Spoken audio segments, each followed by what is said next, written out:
The next step is the roll-up. Preparation consists of obtaining a leather roller and stiff crayon ink. The Graphic Chemical Shop mix works well for this stage. The ink is worked on the slab to soften it down, and a small amount is added to the slab.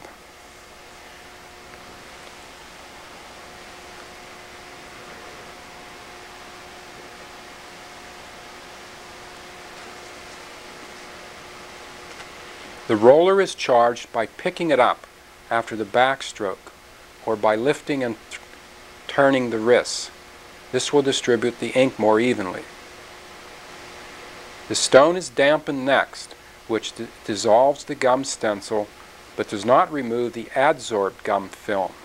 Two sponges are used. The first wets the stone and removes the surface gum and fugitive asphaltum. The second is used to apply a thin layer of water in preparation for the roll-up.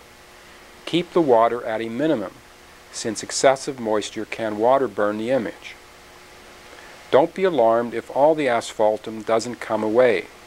Fugitive asphaltum will usually be lifted off with the roller.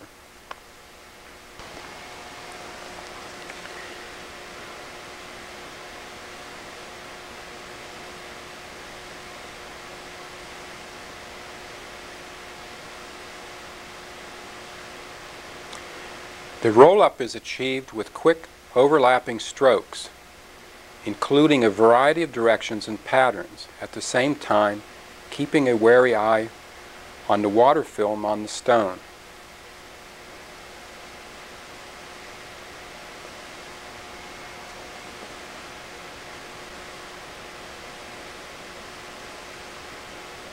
Continue to recharge the roller and dampen the stone. Until the condition of the image is realized, for example, was the etch correct, the rolling should be brisk.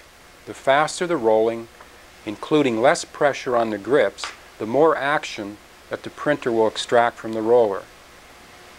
At this point, one is trying to gain control of the image.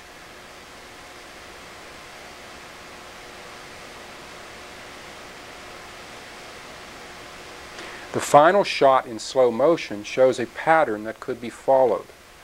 The roll-up continues until all vestiges of the brown asphaltum is gone. The drawing should look rich and black, especially if the etch was correct.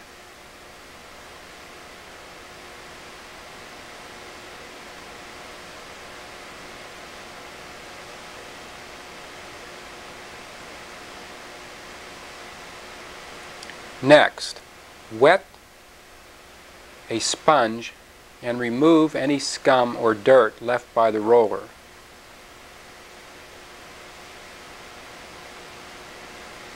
Dirt removal or creative reduction of the image can be done at this point.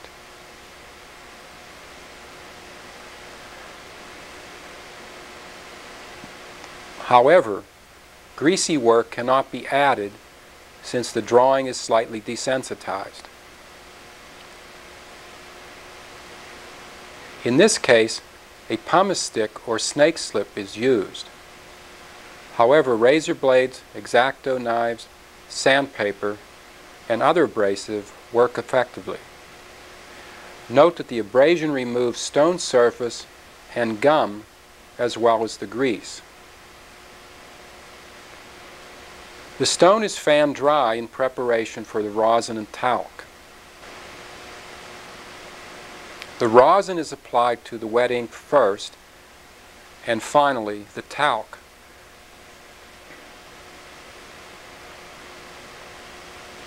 The excess rosin is saved since it can be used again.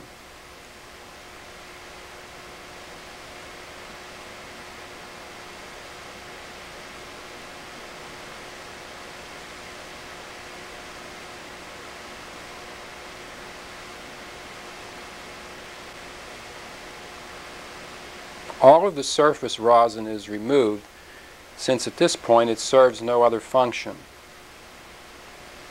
Apply and distribute the talc.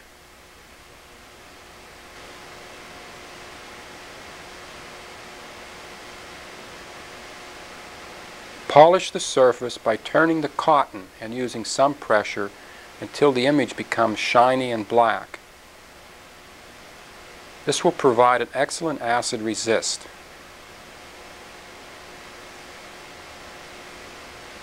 The second etch is then applied, reinforcing the first etch and further desensitizing the stone. Again, delicate areas of the drawing are gummed out with a brush or small puddles to protect them from the etch. One point to remember, the solid black areas do not need much attention since they are already as dark as possible, with no danger of filling in. The drawing with the values close to black need the most attention. Again, a good medium etch is applied to the margins and then distributed into the drawing. The strength of this etch is determined by the roll-up. If everything is rich, dense, and black, a stronger etch can be used. Seldom is a solution stronger than the equivalent of 8 to 10 drops of acid used for a second etch, however. If the drawing rolled up light or was damaged by the first etch, moderation is suggested. In fact, straight gum can be used as a second etch. Remember, if in doubt, etch on the lighter side. Manipulate the second etch from 5 to 20 minutes and buff down in accordance to previous instructions. The longer, the better. If all is well, the drawing should have a close relationship to the original drawing. It should be pointed out that the drawing is now in black ink, which may have a slightly different characteristic than the original drawing materials. If this isn't acceptable to the artist, then additional adding and subtracting should be undertaken.